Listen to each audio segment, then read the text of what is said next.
What's going on? We got a 900 elo game on Arena. All right. It's not every day that we see some Arena enjoyers, so let's enjoy. And the matchup, Britons versus Persians. So on Arena, you definitely want to consider your late game strengths, and you want to consider your booming potential. So, well, both of these civs are pretty good at booming. Britons, we're going to be looking from the Britons' point of view here.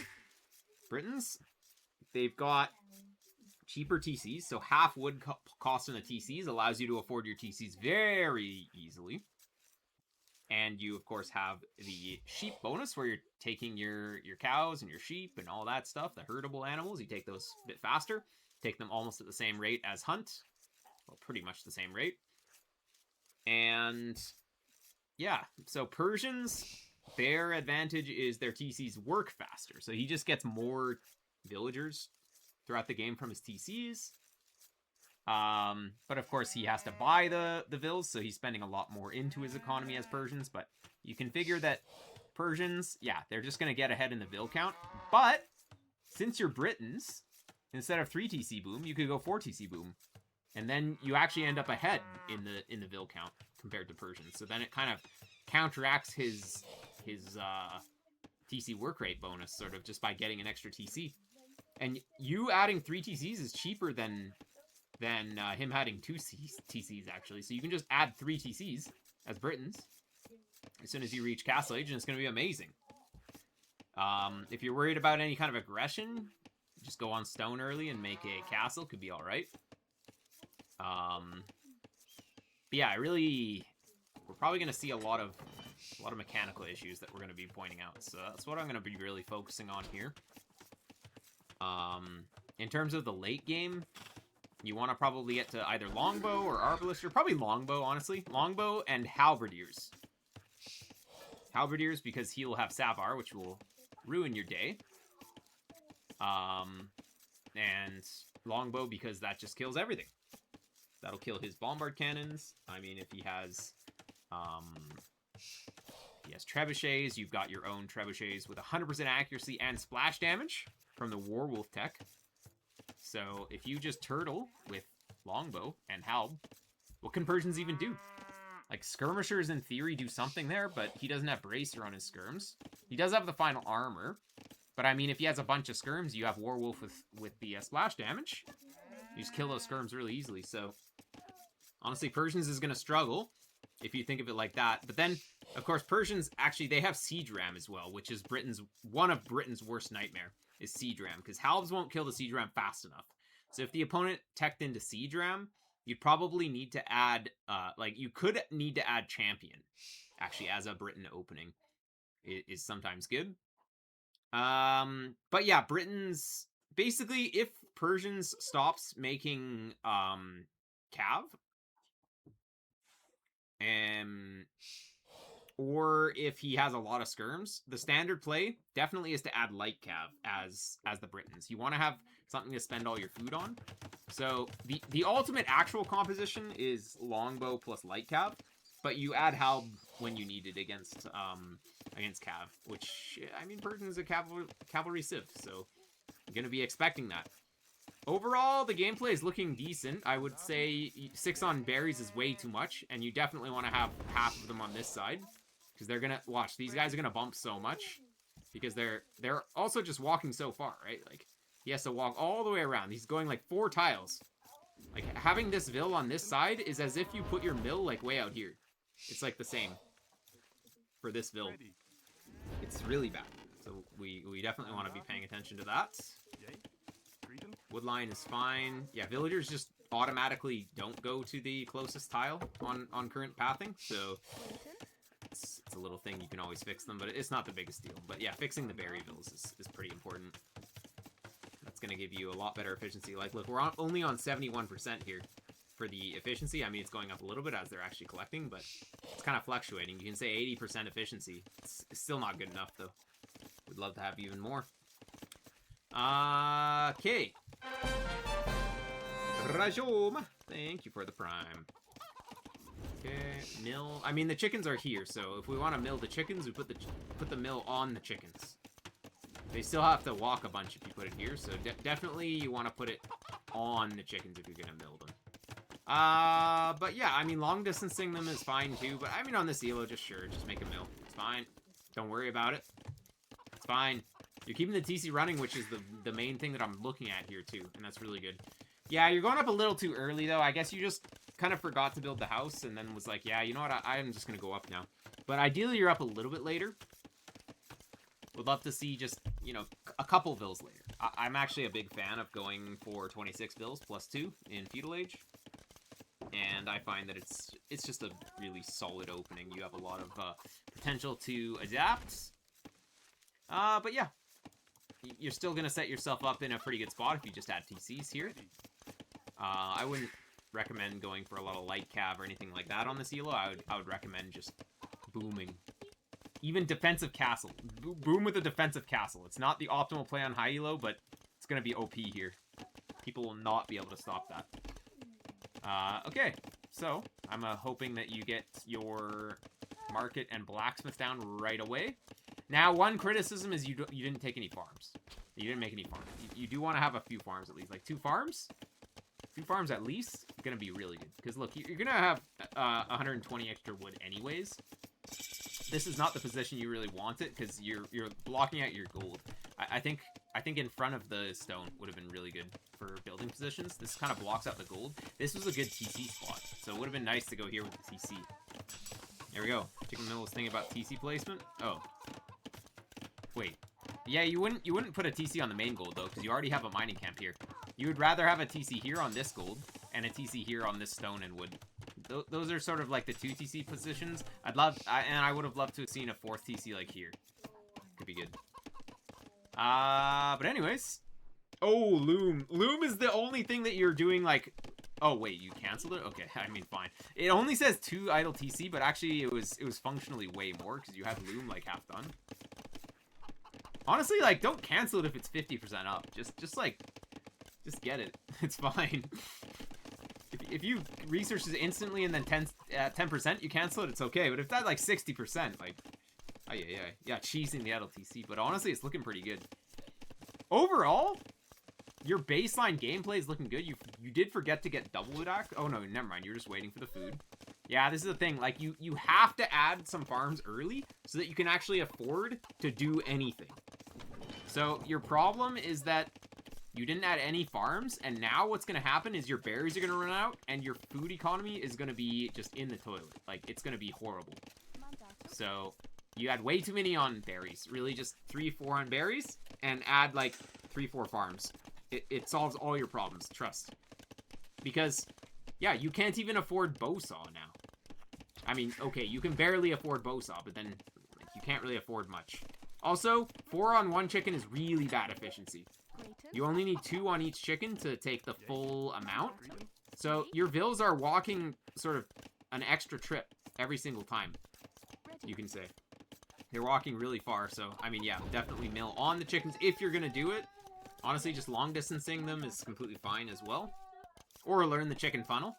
Your Dark Age is actually really good. So I think you could probably learn a new trick. Go for the chicken funnel. It's always good. Okay, so, like, look, we just bought wood. Oh, man, okay. Yeah, we definitely want to avoid buying wood, ideally. We actually added too many farms now. We only needed a few. Now there's kind of too many. Okay, there's a... No! Like, we need the TC on a resource. We need the TC on a resource. So, the TC, it's a drop-off point for all resources. Like, so, you basically want to always put it on a resource so that you can drop off like extra wood. Like, look at how this wood line is 2 tiles away. It's going to be 3 tiles away pretty soon. You get that TC right on the wood line, you're going to improve your wood efficiency by a lot. Oh, looks like we forgot about these vills. TC here? Yeah, but I mean, if you're going to TC here, might as well put it closer to the stone. Then it's on stone and wood.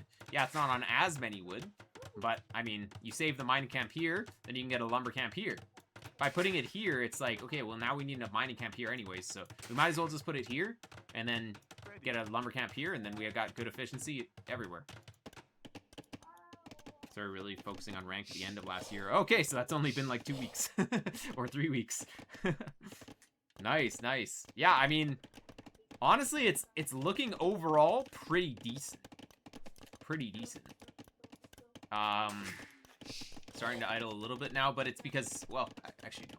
Maybe we don't have select all TCs. We need select all TCs. We've got to be spamming that. So for 3 TCs, we want to be on 18 farms or 16 farms plus wheelbarrow. And every time that you have 60 wood in the bank, you want to be making a farm. Some TC is always a low priority. Well, I mean, basically, ideally, you'd have a TC on gold and wood, which is great. And then if you have a gold wood TC, then definitely stone wood TC is good. Took me a minute to remember to add TCs to a chrome group. Yeah. So in this game, they added hotkeys for select all production building. It's way better than control grouping them in this game. I used to play StarCraft 2, and yeah, you control group everything, but in H2, DE, it's better to just go select all TCs. It's one button, and it just selects all your TCs. You pretty much always want to do that.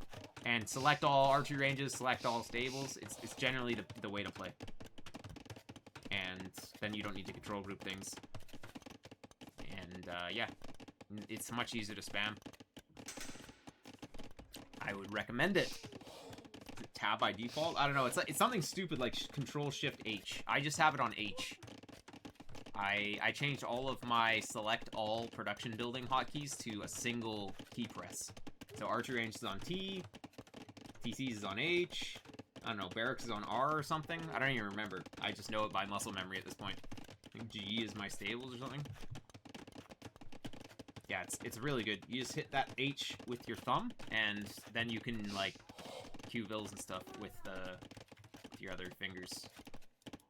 Works very well. But anyways, what we need to be doing with the resource spending is every 60 wood, we add a farm. So the fact that we're making ranges already is not quite the optimal play. Like, ideally, we're still making farms. If you ever watch me play just macro on Arena... Actually, I played this earlier in the stream. If you go back in the VOD, there's an Arena game where I went 5 TC boom. It was against somebody who had tower rushed me. They, like, I can't remember what civ they were. They tower rushed. It was Koreans. And I just went 5 TC boom behind it. Just watch how I boom. Every 60 wood, you buy a farm. That's all you're doing. Every 60 wood, buy a farm. Make sure you don't get housed. And keep the TCs running. That's basically the full focus. Until you're around 30 farms. Once you're around 30 farms, then you're thinking, okay, it's about time to go up. Like 30 farms, you should be around 70 vills as well. We could have also gotten wheelbarrow a bit earlier. Like, pretty much try and sneak in wheelbarrow when you can afford it. We don't really need a stable. We need to have an idea of what we're actually building up towards. Want to get heavy plow? Heavy plow on the way to imp is usually pretty good. But I mean, Britons, they're not a cavalry civ. They are an archer civ, so we do not need to get scale barding armor. We only have a single scout, and it is our starting scout. And we should not be making these.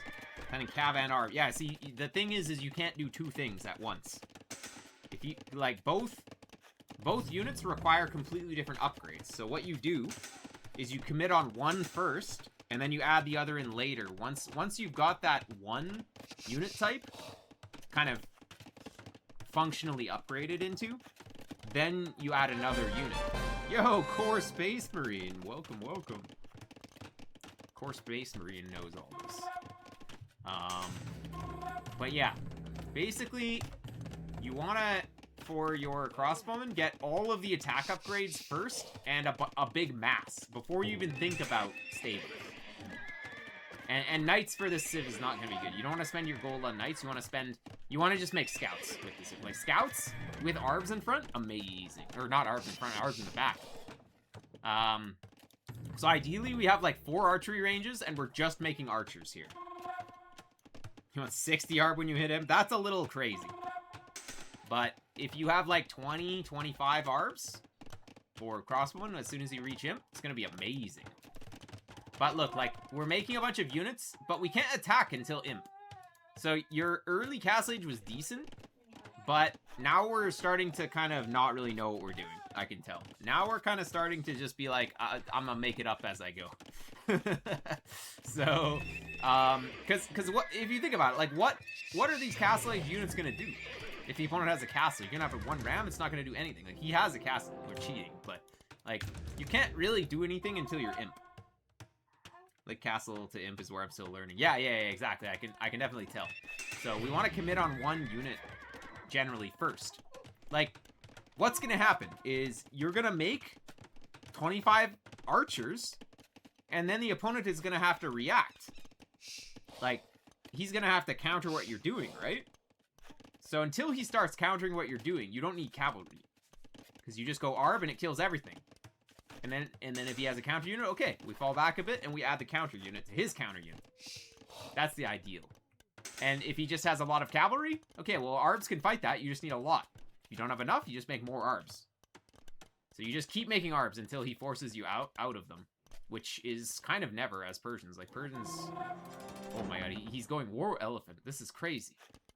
We have halbs against the war elephants. War elephants are scary if you don't have monks and you don't have halbs, but you have both of those, so no problem. Treadmill crane, I love it. Treadmill crane is way cheaper these days, and it's actually a good tech. It comes in really fast, and it just helps you build everything. Okay, so at some point, we do want to refresh this lumber camp, too. Like, make a new lumber camp. Sort of, I think after around 3 to 4 tiles distance, you definitely want to create a new lumber camp. For sure. Okay, we're getting all of these techs, but we should be going imp. Look, opponent's going imp. If we weren't getting all of these random techs, we could actually click imp, which would be really good. Okay, we're gonna have a rude awakening here when the opponent has a castle up. Are we even gonna see it? Well, maybe we see it. Yep, we're definitely not gonna be able to push that. Ram push is definitely not good. And actually, Persians have a special tech in their castle that allows them to shoot bullets out of their castle, which is good against rams. So pushing Persians with rams is quite difficult in general. Britons do not have siege ram either, so they're not really a ram push type of civ anyways. Britons have Warwolf for their trebs, which makes them deal splash damage down to 100% accuracy. And they also have siege engineers, so you actually just want to be playing towards trebuchets as your siege of choice. You see the chonker? Always check your opponent's upgrades too. If the opponent has no upgrades, you know, okay, they're not that scary at this point. Opponent's randomly making pikes. I guess he sees the cav and he's respecting it. All right. And yeah, the crossbowman is enough. These guys will, I can guarantee you, these guys are gonna look like fools and do absolutely nothing. The only guys who are gonna do anything are these guys. Even these guys are gonna do nothing. These guys, good. Rest of the army, disaster. I mean, monks are good. We should probably be taking the relic here. Actually, all these relics are kind of free on this side. Anyways, have we clicked up yet? We have not. That is a big problem. We have a bunch of Castle Age army, but we can't do anything with it. I guess your plan is to ram push, but yeah, I can guarantee this is not gonna work. Wait a sec. No, it's 900 elo. Sorry, this might work. Let's see if this works. Let's see. Crossbowman in. Let's go. We have ballistics too. Let's go. We have. Okay. I can see this doing. I can see this working if you can get rid of the chonker here. I can see this. Oh my god, is it actually gonna work? We're gonna get rid of his army. We're gonna take out that other ram. Everything's dead though. I can't believe it. Is it working? I can't believe it. Wait a sec. He just clicked his pikes on the rams instead of killing your cavalry first. Like, your cavalry should have just instantly died, but he just, like, had his pikes attack the ram. Okay, I mean, okay, sure, anything's possible at 900 elo, I guess. I guess it worked. This shouldn't do anything, though. The opponent should just be making dudes and kill you. But, I don't know. He had dudes, but he just right-clicked them on the ram and they just kind of died. No one has a plan, so everything works. Yeah, true. True. Alright. Let's go imp, though. Let's go imp. You did what you set out to do. Take out this castle. Beautiful. Now let's go imp and get good upgrades. He's going full hell. The opponent has nothing. We go, like, it's definitely a time to go imp. Because what the opponent should be doing is he should be making a counter unit to what you have. So if the opponent should be making full Savar right now. And if he had full Savar right now, you're gonna be cooked. You're gonna be cooked. If he spent all of his resources on having like 20 Savar, you're cooked. But he's making some elephants with no upgrades. Those are gonna do nothing. Oh, he's making halves against Britain. Well, he saw the knights. He saw the knights and he was like, dude, knights? I need halves. That was the thought process. He didn't switch to anything. I think he panicked. Yeah, I think so. He definitely needed to go for Savar. Let's speed it up because it looks like you're going to dominate this guy from here. He went elite War Elephant with 0 blacksmith techs. Yeah, blacksmith techs are kind of key in this game. Kind of key. He went elite chonker into switch to Cavalier. I mean, Cavalier was the correct unit from the start, but he went for elite chonker. He's got the one elite chonker. He's the leader of the bunch. But he has no blacksmith tech, so his guys just die. Like he has Dark Age Cavalier. Ay. Yeah, Castle Age Knights and Castle Age Crossbone are gonna beat Dark Age Cavalier. That's for sure. You do need to get blacksmith techs. Yeah, I mean your macro was generally pretty decent. So whatever I said earlier should help. Like, make sure to get a few farms in Dark Age. And every 60 wood, make farms while you're booming. Fix these wood lines. Like, that's super inefficient. They're operating almost at 50% efficiency. You have like 16 bills. 1,000 elo. It's like you have 10 bills. Not even. Sarah Cast, thank you. Listen to the gate. They Castle Age units with full upgrades beats Cavalier with no upgrades. Yes. Yes, it does. Yes, they do. And also don't make a farm TC. Don't make a TC on nothing. Put it on a resource. Saves you making a lumber count. Like, efficiency is really important. But yeah, I mean you're good at keeping the TC running, which is that's sort of the number one hurdle to get over 1K is to keep that TC running. And we could spend the resource a little more effectively. Of course, anytime we're floating resources, we could be spending it on something. For example, in the late game here, we want to have like 10 ranges. It's like 10 archery ranges, 10 stables, 10 barracks. Just, you can't have too many of them.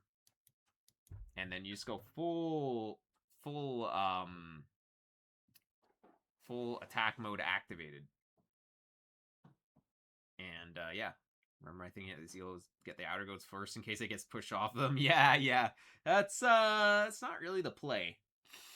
I mean, you do want to take those outer golds, maybe early imp, because you get a castle on the map and then protect it and then take it, and then you have like your maybe a bit of gold in the base still, but yeah, you don't rush for it. Anyways, looks like we did expand a bit though. That was good. Push was working, so I just kept pushing and didn't build any more production. Yeah, definitely. Yep. If the opponent was making full Savar though, he will push you back. Like, he just actually had nothing. He just had nothing the whole game. He had a bunch of pikemen at one point. Wait. No, he didn't have a bunch of pikemen at one point. He had a bunch of pikemen in the queue at one point. Oh. Okay, yeah. I mean, if he had these pikemen on the field, he could have been okay. They're in the queues. I see. I see. Yeah, anyways. We probably need to learn a few more hotkeys. That'll increase the APM. And yeah, once you get a little bit more comfortable with playing the game, then you'll improve fast. But yeah, definitely gotta learn a few more hotkeys. That's what it seems like we're a little bit slow. Okay.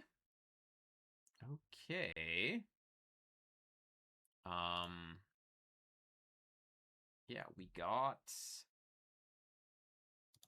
Well, I could play one